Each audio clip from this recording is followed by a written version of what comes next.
Hello, good day everyone. So, we are very excited nga kung ano maka-appeal diri sa celebration this among dapit no first time ni nahitabo diri sa Philippines nga na ay ni celebrate din nag-celebrate diri og Thanksgiving America kay the reason is dapat mauli na unta siya sa Amerika but wala siya nakauli,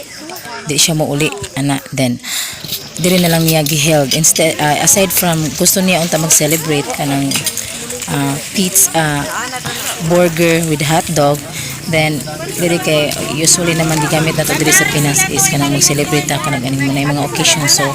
naay mga lechon, so mo ni prepare siya og lechon for us for para diri sa mga kuan